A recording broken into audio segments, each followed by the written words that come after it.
여러분, 미국 서부 물류업계에서 수십 년째 트럭 기사들의 혈압을 올려온 구간이 하나 있어요. 캘리포니아 인터스테이트 호 번고속도로, 일명 그레이프 바인이라고 불리는 곳인데요. 오늘 이 영상 끝까지 보시면 테슬라 세미가 거기서 정확히 어떤 일을 해냈는지 전부 이해하실 수 있을 거예요. 그냥 잘 달렸다는 얘기가 아닙니다. 구체적인 수치, 실제 드라이버의 반응, 그리고 왜 이게 디젤 트럭 입장에서는 상당히 불편한 소식인지까지 전부 다뤄볼게요. 시작 전에 구독 버튼 한 번만 눌러주세요. 이런 내용 계속 보고 싶으신 분들한테 딱 맞는 채널이에요. 자, 먼저 무대 세팅부터 해드려야 할 것 같아요. 미국에서 상업용 화물 트럭을 분류하는 기준 중에 클래스 8푼이라는 등급이 있어요. 총 중량 33,000파운드, 그러니까 약 15톤 이상의 대형 트럭을 가리키는 분류인데, 우리가 흔히 보는 18륜 대형 화물차들이 여기 속합니다. 이 시장을 전기차로 전환하는 게 얼마나 어려운 일이냐면, 단순히 배터리를 크게 만드는 문제가 아니에요. 무거운 화물을 싣고 오르막을 오르고 내리막에서 브레이크가 녹지 않아야 하고 장거리를 버텨야 해요. 그러니까 종이 위 스펙이 아니라 실제 도로에서 증명해야만 인정받을 수 있는 분야입니다. 그 증명의 무대로 선택된 곳이 바로 그레이프 바인이에요. 그레이프 바인은 캘리포니아주 태원 패스를 통과하는 구간으로 오클랜드, 로스앤젤레스, 롱비치 등 서부 항구 도시들을 사놓긴 벨리의 물류 거점들과 연결하는 사실상의 서부 경제 동맥입니다. 서부 해안 화물 물동량의 상당 부분이 이 길을 통해 움직여요. 그러니까 여기를 못 넘으면 서부 물류 시장에서 진지하게 취급받기 어려운 거죠. 문제는 지형이에요. 이 구간의 최고 지점은 해발 4,160피트, 약 1,268m까지 올라갑니다. 캘리포니아 I-5 전체 구간에서 가장 높은 지점이에요. 북쪽으로 올라가는 오르막은 완전히 적재된 트럭이 높은 출력을 지속적으로 유지해야 속도를 잃지 않는 구간입니다. 디젤 트럭 기사들이 이 구간을 얼마나 싫어하냐면, 속도가 한번 죽으면 다시 회복하기가 굉장히 힘들어요. 기어를 내리고 엔진 RPM을 억지로 올리고 뒤에서 차들이 쌓이는 상황을 버텨내야 하거든요. 근데 오르막은 사실 반쪽짜리 문제예요. 진짜 무서운 건 내리막입니다. 태원 서밋에서 남쪽으로 내려가는 구간은 11.6마일, 그러니까 약 18.7km 구간에서 2613피트, 약 796m를 내려와요. 이 안에서 특히 그레이프바인 힐이라 불리는 구간은 6% 경사가 5마일, 약 8km 동안 쉼없이 이어집니다. 6% 경사가 어느 정도냐면, 일반 도로에서 이 경사를 만나면 버스나 대형 차량들이 기어를 낮추기 시작하는 수준이에요. 거기에 가득 적재된 트레일러 무게까지 더해지면 브레이크에 가해지는 열과 압력은 거의 한계에 도달합니다. 디젤 트럭에서는 이 내리막 구간을 내려올 때 엔진 브레이크와 마찰 브레이크를 번갈아 써요. 엔진 브레이크만으로 속도를 제어하고 필요할 때마다 마찰 브레이크로 보조하는 방식이죠. 근데 이 과정에서 마찰 브레이크는 엄청난 열을 발생시킵니다.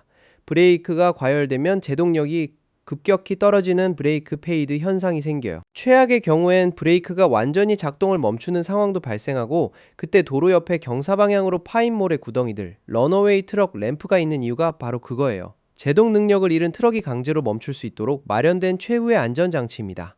그러니까 그레이프바인 내리막은 경험 많은 기사도 긴장하는 구간이에요. 기어 관리, 속도 제어, 브레이크 온도 감시를 동시에 해야 하는 구간입니다.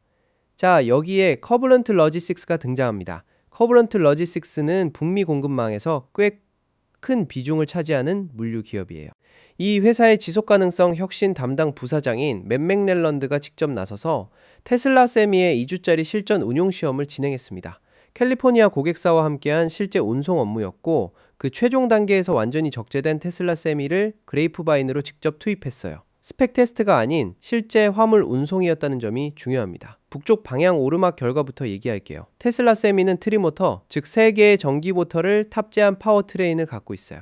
전기 모터의 특성상 가속 페달을 밟는 순간 최대 토크가 즉시 나옵니다. RPM을 올리거나 기어를 낮출 필요가 없어요. 카보너트의 테스트 드라이버가 경험한 건 디젤 트럭에서 느끼던 그 답답한 속도 저하와 기어 변환 없이 오르막을 그냥 밀어붙이는 감각이었어요. 맥넬런드 부사장에 따르면 드라이버는 디젤 대안들이 도저히 따라올 수 없는 편안함으로 모멘텀을 유지했다고 표현했습니다. 그리고 내리막, 여기서 전기차의 기계적 이점이 더욱 극명하게 드러납니다. 테슬라 세미는 내리막에서 회생 제동을 사용해요. 원리는 이래요. 내리막에서 중력이 트레일러 전체를 끌어당기면 전기 모터가 반대 방향으로 회전하면서 발전기 역할을 해요. 트럭의 속도를 줄이는 동시에 그 운동 에너지를 전기로 변환해서 배터리에 다시 채워 넣는 거예요. 브레이크 패드가 달궈지고 열이 대기 중에 사라지는 디젤 방식과 달리 에너지가 회수됩니다. 5마일짜리 6% 경사 구간을 내려오면서 브레이크 열 관리 걱정 없이 오히려 배터리를 충전하면서 내려온 거예요. 드라이버 입장에서는 러너웨이 트럭 램프를 지나치면서 느끼던 그 긴장감이 없어지는 경험을 한 거고, 맥넬런드는 드라이버가 기존 어떤 디젤 세미도 비교가 안 되는 수준의 자신감을 느꼈다고 전했습니다. 이게 단순히 전기차가 산을 잘 오른다는 이야기가 아닌 이유가 있어요.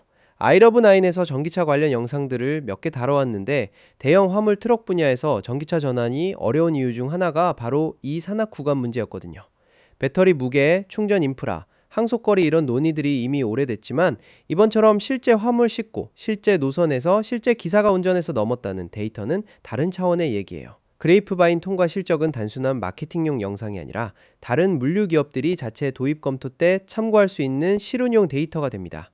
맥넬런드 부사장이 이 결과를 직접 공개한 것도 그런 맥락이고요. 마지막으로 한 가지 더 짚고 넘어가고 싶은 게 있어요. 운전자 피로와 스트레스 문제예요. 산악 구간의 장거리 운전은 업계에서 드라이버 피로와 운용 스트레스의 주요 원인으로 꼽혀왔어요. 오르막에서의 기어비 관리, 내리막에서의 브레이크 과열 위협, 이건 베테랑 기사들도 긴장하게 만드는 조건들이에요. 테슬라 세미는 디젤 파워트레인 특유의 소음, 진동, 열 제한을 전기 모터에 조용하고 예측 가능한 작동 방식으로 대체하면서 드라이버가 느끼는 심리적 부담 자체를 줄였습니다. 수십 톤짜리 기계를 몰면서 느끼는 안정감은 운전자 건강과 직결되는 문제이기도 하니까요.